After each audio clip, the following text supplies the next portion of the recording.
When hospital resources are stretched to their limits and choices get made, who gets care and who doesn't? Who makes the decision? What do they base it on?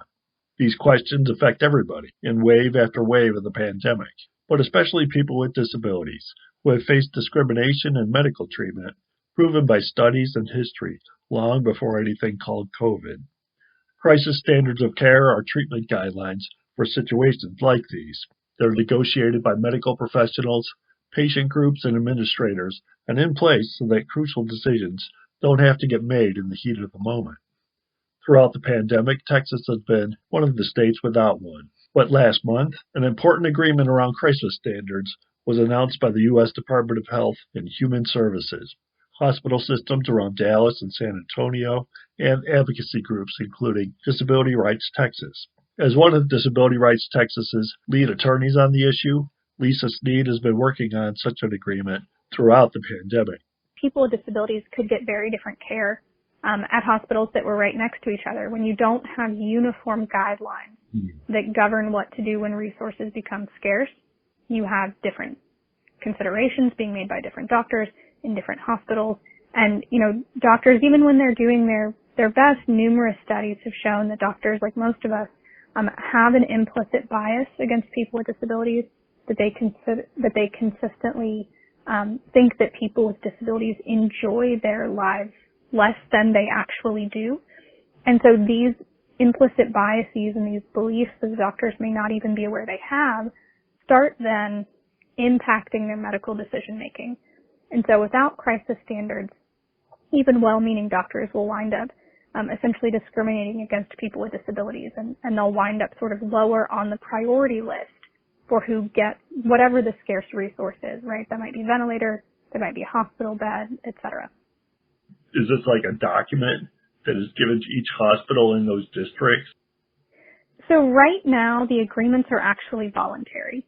The agreements were reached with the Office on Civil Rights at the United States Health and Human Services, and then the groups in North Texas, which comprised most of the major hospital systems in the Dallas-Fort Worth area, and then the 5 major hospital systems in the San Antonio area and the surrounding counties. But even those hospitals adopting them is voluntary because Texas actually doesn't have a mandate for crisis standards of care like some other states have. Now that sounds like bad news. The good news is that we do know that most hospitals, not only in those 2 areas, but a lot of hospitals outside of those areas have also voluntarily adopted these crisis standards of care. Hospitals like the fact that they're endorsed by the Office of Civil Rights, so they sort of have an assurance that if they are correctly following those guidelines, they can have some assurance that they're not violating the rights of people with disabilities and older adults. So hospitals have voluntarily adopted them, but we unfortunately right now don't have a mandate, and so are not entirely sure what's happening even within those areas at some hospitals. But it does establish like a precedent or like a roadmap for the other hospitals then. Absolutely. And we were joined when we were having these discussions, we were joined by representatives of some state organizations that represent hospitals and that represent doctors. These were not just created by lawyers. Doctors actually had input in what would work and what, in their experience to make sure that they didn't discriminate against people with disabilities. And so we have a lot of buy-in and agreement from the medical community as well. We really believe the medical community also wants these. No one, I think, wants to discriminate against people with disabilities or older adults. So we do think they're being not implemented because we haven't actually run out of resources, but we do think hospitals have adopted them. But we would like to see them adopted more broadly. And frankly, we believe we need a state mandate for statewide crisis standards of care that ensure that people with disabilities throughout the state are protected, not just if you live in Dallas or San Antonio or an area where your hospital has voluntarily adopted these. Will the movement continue on in that direction? Is that the next step? I know that we're hoping for it. Several doctors that we worked with to collaboratively create these guidelines have expressed interest in having them be statewide, and I know we would like for them to be statewide so that they better protect people with disabilities. So we're hoping that we can keep some of the momentum and get going in that direction, yes. The patient protections for the elderly and disabled are meant to avoid medical rationing. Rationing is the worst fear, when treatment is denied solely because one is disabled and not whether or not they're able to undergo the procedure. The 2020 death of 46-year-old Michael Hickson in Austin attracted national attention. Hickson was a father of 5 and quadriplegic, battling COVID and pneumonia when the hospital ended his treatment and moved him to hospice. The case is being litigated in civil court.